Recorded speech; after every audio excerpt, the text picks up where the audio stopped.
Hi and welcome back to the channel, and in this episode let's keep going with our BMW E30 project.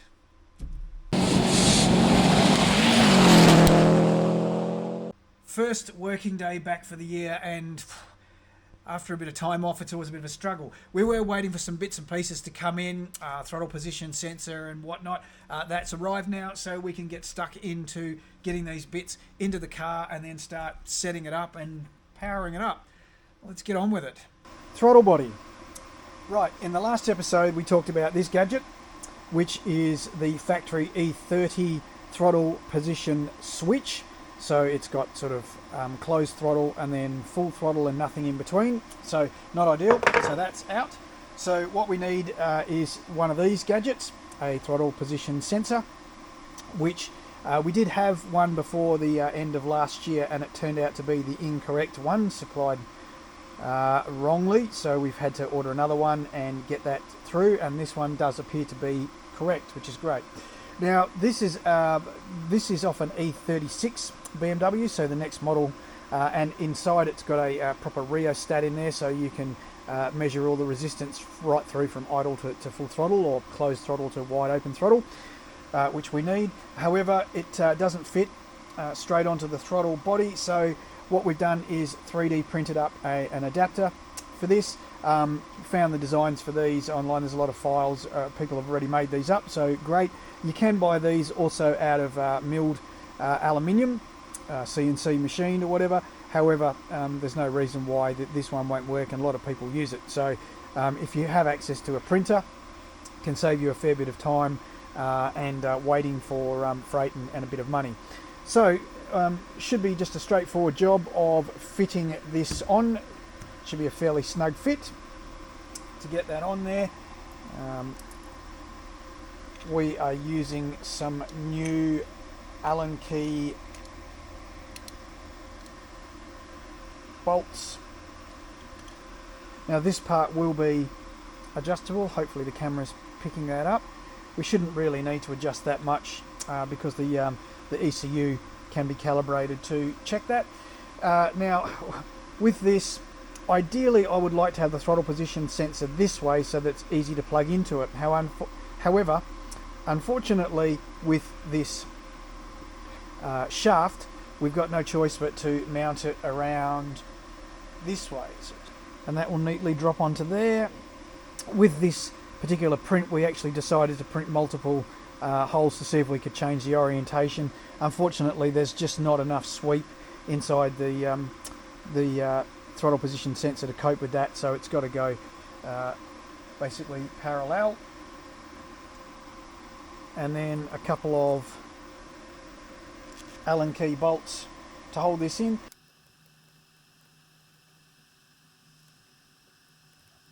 Okay, got the throttle body bolted back on the engine. Nothing exciting there, 4 bolts with M6 nuts, and it's done. However, in getting this sort of sorted and put back together, I have noticed a couple of things that we'll see how they go. Not real happy about this breather hose and the way that this is fitted on here. It looks like somebody's put some sort of replacement hose on there, and it's not ideal. It should have a 90-degree bend on it, and it doesn't. So I'm not overly happy with that. We'll see if we can tighten that up properly. I suspect some of these hoses have been causing leaks, and we're going to have to monitor that very carefully to make sure that that does not give us trouble. Vacuum leaks, especially around throttle bodies and things like that, can be a bit of a drama.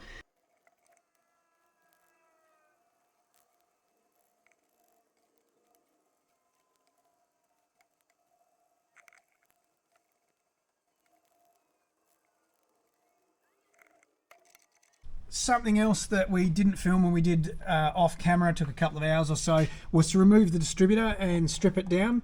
Reason for that is these distributors have mechanical advance inside there and vacuum advance. It's used for controlling the spark, so the timing for the engine. It harks back to the days of points technology, this sort of stuff, and it did work. It was no problem with that. However, now we're going to the link ECU. We don't want basically the reference points inside the distributor to change. This will become purely a sensor.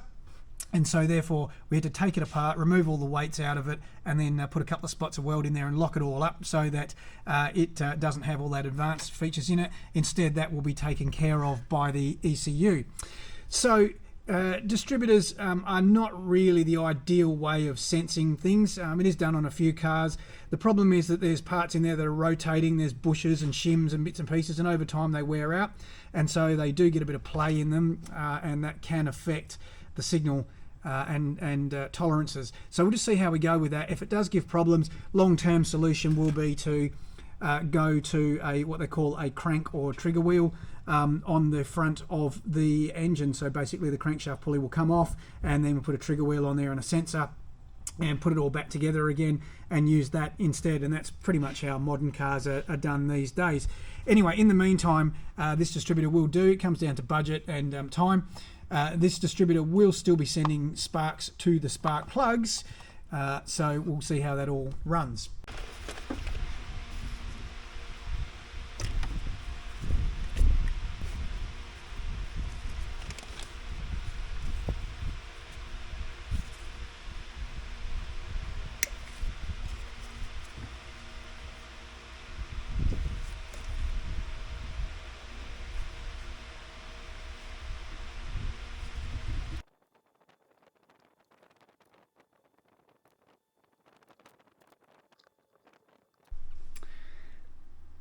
Next step on this journey is to just check all the sensors are doing what they're supposed to be doing. When I first configured the ECU, I already calibrated the map sensor. So all Link ECUs have an internal sensor in there, and in this particular one, it's designed to be connected to an external. So when you run a calibration, it checks against its internal sensor versus what the external sensor is saying, and if they match, then all well and good. If not, it gives you a error. So that has already been calibrated, so that is correct. I'd already put in the calibration tables into the map previously for each one of the sensors. So inlet air temp sensor, it is a very warm day today, and it's saying 39.6 degrees. It could be about that temperature, hopefully not quite that warm, but it certainly could be close to that. It's probably going to be within a couple of degrees, and engine coolant temp is 37.5 at the moment, so it says. Generally speaking, you're at cold start before the engine's been run, you usually get the coolant temp sensor and the inlet air temp sensor are going to be roughly about the same sort of within cooee of each other. Once the engine's running, they will change. So I'm pretty happy that's good. Now down the bottom there's a red box there. I don't know if the camera's picking that up or not, but that's the oil pressure. Now the oil pressure sensor, we haven't tested that yet because the engine's not running. However, there's no reason why it's not, and the calibration tables are in there. It's showing 0.0 because the engine's not running, and that's why it's showing up as red. So what I've also done in the background is on this side over here, there's a menu for engine protection, and this particular ECU has got 2 extra protection tables that you can put in there for different bits and pieces. So what I've done is set one of those tables specifically to oil protection or oil pressure protection. So with this car and many cars during probably the 90s and the early 2000s, they had an oil warning light that would come up on the dash display, and basically it was up to the driver to decide what to do, whether to shut it down or whatever based on that. Let's say you're roaring along in a stage and you're doing 5,000 or 7,000 RPM or something, that oil light comes on. The reality is with those old school systems, by the time that oil light's on, it's too late, and the engine is already probably going to be damaged. In the more modern systems, and certainly in this car, what we've done is the oil pressure sensor is talking directly to the ECU, so the ECU is monitoring that in real time, and it has a protection table in there that can cut back the RPM or effectively cut the engine out if oil pressure drops. And do that before the driver is even aware of it. So by the time the warnings come up on the dash for the driver, the engine management is taking care of that. So just another way to help protect the engine from damage should there be an oil pressure problem. And also in the protection, there are also RPM limits in there that can be also put in there as well for a table for coolant temperatures as well. So if the coolant temperature is getting too high, automatically that will retard the engine RPM and basically stop the engine from being able to be revved hard if there is, say, a coolant failure or something's happened in the coolant system or head gasket or something like that. So that's some really cool stuff that the ECU will take care of, and it's something. It gives the driver a warning that that's happening as a courtesy, but the ECU is already taking care of that. Okay, with some settings all sorted and all the preliminary tests done and a few little bits and pieces of tweaks in the software, it's now time to see if we can crank this over and get this thing started. So let's see what happens.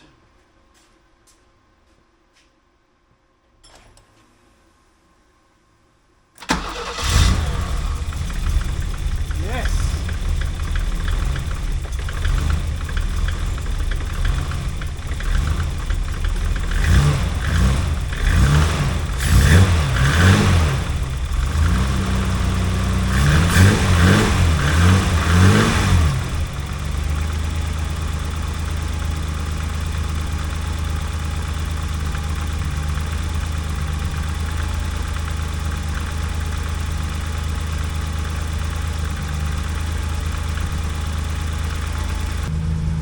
Good, everything's looking good there. Coolant temp is climbing slowly. Engine idle speed is pretty reasonable. Map sensor's doing what it's supposed to do. Oil pressure's good. And the inlet air temperature sensor, it's probably running quite rich and it will need a good tune to make sure that it is correct. But that's a good start. Good. Off camera, probably for half an hour or so, had the engine running just to make sure that all the temperatures and pressures were doing what they were supposed to, and there's a few other little minor tweaks here and there. Also set the base timing. I've showed how to do that on a previous video. It's pretty much the same. With this particular setup, the distributor, the mechanical advance and the vacuum advance are locked.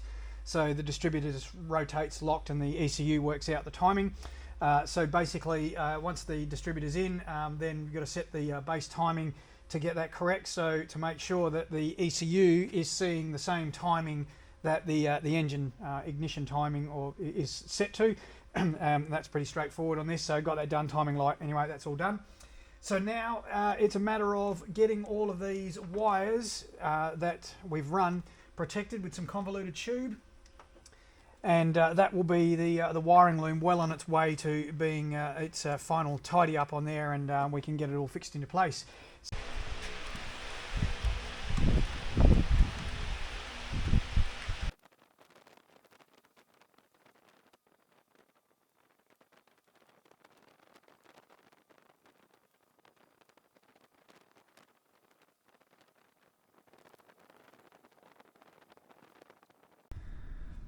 Underneath the little E30, I'm sort of standing roughly where the back seat would be in the car. This here is the left-hand side rear, and this here is probably the original fuel pump, pressure pump. So what happens is that the fuel is lifted out of the tank by a lift pump, and it comes into this point here from that primary pump or lift pump, and then it's fed into the main pressure pump, which then pressurizes things, does a 180, and then sends the fuel via these fuel lines all the way through to the front of the car and then up into the engine.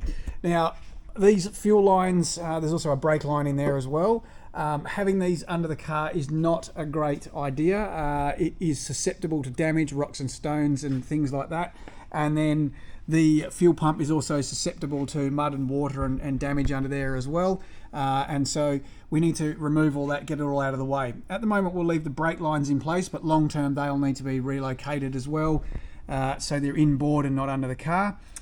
So our plan is to reuse the existing lift pump. Can stay, that's no problem. We will need to hook it up here somewhere and connect up so that we can run some lines up, and the lift pump will end up shifting the fuel somewhere up here. Somewhere here we'll have to put a hole through the floor pan. This is behind the firewall, so in the boot area. And in the boot area is going to be sitting a surge tank or a swell pot in there with a new high pressure pump in it. And then from there, the fuel will get fed forward to the engine. However, the lines will run inside the car rather than underneath. So hopefully that's all pretty clear. So now it's time to start nutting out where we're going to put it and get on with it.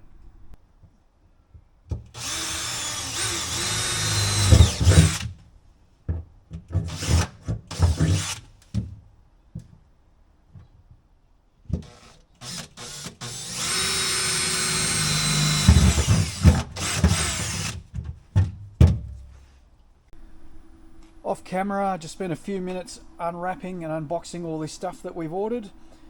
It probably doesn't look like a great deal at the moment. However, these are all the bits and pieces that theoretically should finish off our work on the Bimmer. This, however, does deserve a mention. So I've already pulled this out from underneath the car. It is the factory fuel pump, the high pressure pump for the Bimmer. It's not in great shape. It was actually a little bit noisy to begin with, and on top of that, hopefully the camera will pick that up, this hose here is pretty rotten and shot. So effectively what happens is the fuel actually came down on a 90-degree angle into the inlet of the pump via this little collector, and then through the pump itself, and then around and did a 180-degree turn through, this looks like a damper, fuel damper, and then up to the fuel rail on the car. So we've effectively removed all this. I'll show you underneath how we go about rerouting all these fuel lines to get them up to where we want them to go. Let's have a look at what's been going on in the boot of the car. So this is the fuel system pretty much all plumbed in now, and the upgrade is done. Still a bit of work to do and a little bit of wiring and whatever, but it's just about there. Okay, so let's have a look at how this system works. Effectively, this is a secondary fuel tank. It's pretty much as simple as that. So what happens is the main fuel tank in the car is still there. We haven't changed that or removed that. It's still in place. And the lift pump in that tank, the main fuel tank, is now bringing fuel up into this 2-litre tank here, what we call a surge tank or a swell pot. Now, once the fuel is inside this tank here, at the back here, there is a high pressure fuel pump, a brand new one, which is designed to feed fuel to the engine. So the lift pump in the tank doesn't do that. Instead, it brings the fuel to here, and then this fuel is then pumped under high pressure via these lines to the engine. So this is the high pressure line coming out of the filter that goes off to the engine, and this is the return line coming back from the engine, bringing fuel back into this pot. Now, if there is too much fuel in this pot, so it gets completely full, we also need a return line from the pot that goes back to the main fuel tank as well. So fuel is cycling around this way to the engine and around this way to the fuel tank under the car. Hopefully that isn't too complicated. Just to give you some idea of how well fuel filters do their job,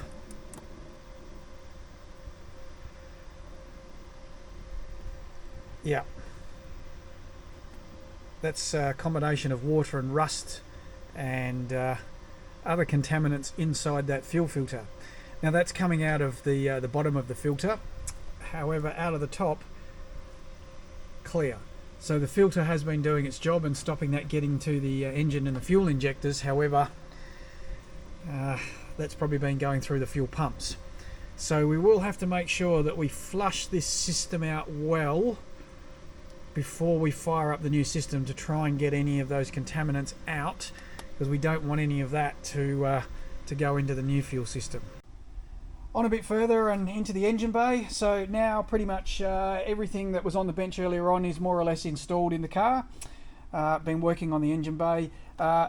Used the factory rubber intake pipe there. It's actually still in good condition.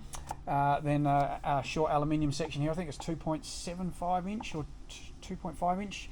Then needed a reducer to go to the 3-inch pipe here, which came with the part of the air filter set up, a 3-inch inlet on the air filter there. We've put a wrap or a sock over the air filter, like a pre-cleaner as well. We do that on all of our installs these days. Also, you can see under here the intake air temperature sensor. So yeah, that's all fitted in there and all good to go.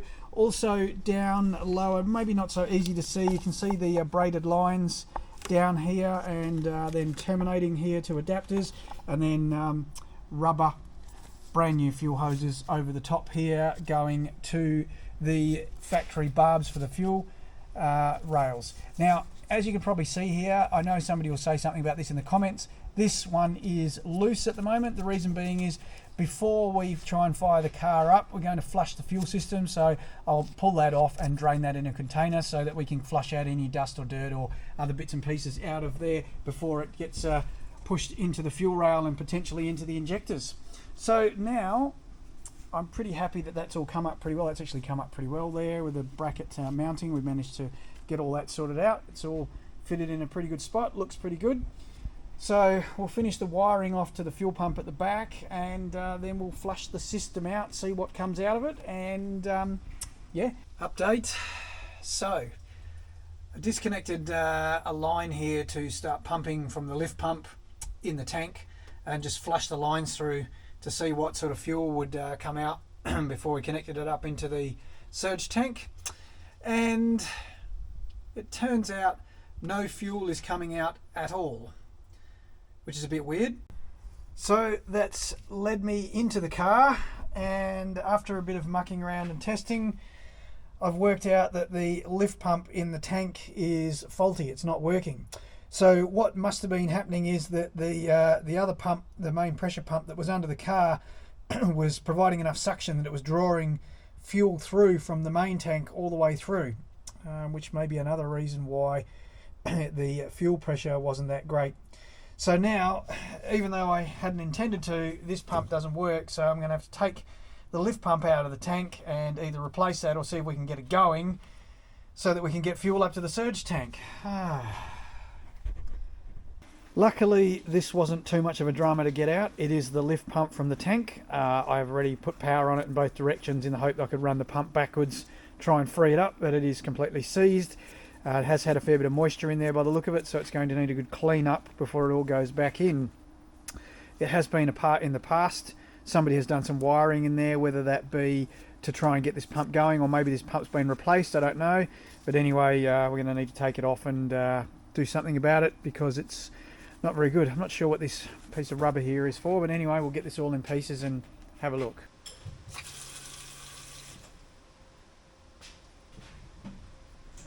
Didn't film all of the work required to change the lift pump. It's not that exciting again to watch. It's all done and swapped over. So basically, it's now got a new lift pump in there, and we have bled the system through and made sure that it's all good. So that's pretty much the finished article in the boot, all plumbed and wired in, and we have bled it up and had the engine running, so it's all good there. And that's inside the car, running along the tunnel there and past the seats, around and up to the front through the firewall there. We've still got to seal all the holes up in the firewall and do a whole bunch of other bits and pieces yet. However, that's all the fuel plumbing sorted out. And one last shot under the engine bay with everything all mounted and fixed in position permanently and all clamped up and tested. And we had the car running for about half hour, 40 minutes to make sure that it was all right with the laptop plugged in, checking everything, and it all looks very good. So really now we just need to get on and get the dash sorted out and get all that wiring done. We're still working on the 3D print for that and the design, and then we'll show you the digital display for that, and dyno tune it. However, I think for this episode that will do. We'll call it here. So thanks very much for watching. Hope you've liked the progress of the BMW, the E30, and the new brains in it. Please like, it's important for the YouTube algorithm, and subscribe, and we'll catch you again soon. Cheers.